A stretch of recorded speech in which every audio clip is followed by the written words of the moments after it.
আজকে দেখলাম একজন উন্মাদ হয়ে গিয়ে বলতেছে জামাতে ইসলামীর নারী কর্মীরা কোনো জায়গায় আসলে ওদের পোশাক খুলে ফেলবে। সে তার সহকর্মীদেরকে হুকুম দিচ্ছে।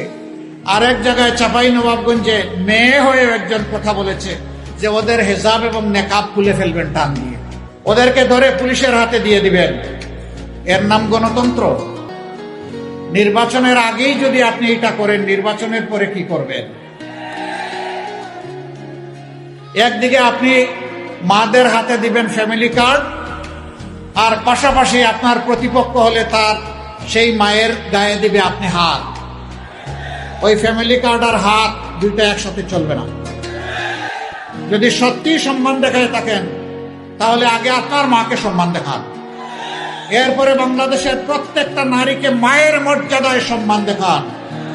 মানুষ আপনাকে ভালোবাসবে, আপনাকে সেলিউট দেবে। আমি বলে দিতে চাই, আমাদের জীবনের চেয়ে মায়েদের ইজ্জতের মূল্য আমাদের কাছে অনেক বেশি।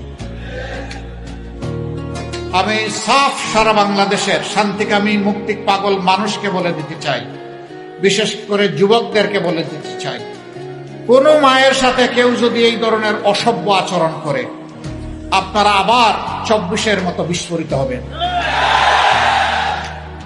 বলবেন জীবন দিব কিন্তু মায়ের মর্যাদা দেব না, কাউকে না মায়ের মর্যাদা নিয়ে টান দিতে দেব না। জীবনের বিনিময়ে হলেও মায়ের মর্যাদা রক্ষা করব। যারা মাদেরকে নিয়ে এইরকম অপমান করেন, এদেশের অর্ধেক হচ্ছেন আমাদের মায়ের সমাজ। তারা কিভাবে আশা করেন সেই মায়েরা তাদেরকে সমর্থন দেবে? আমরা দোয়া করি শুভ বুদ্ধির উদয় হোক।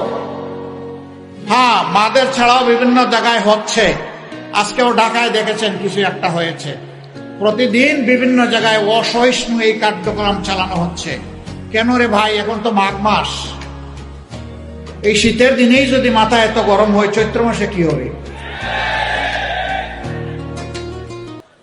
আপনার আদর্শ নিয়ে আপনি মাথা ঠান্ডা রেখে যান জনগণের কাছে, সুন্দর করে বুঝায় কথা বলেন, আপনাকে আমরা ওয়েলকাম করব।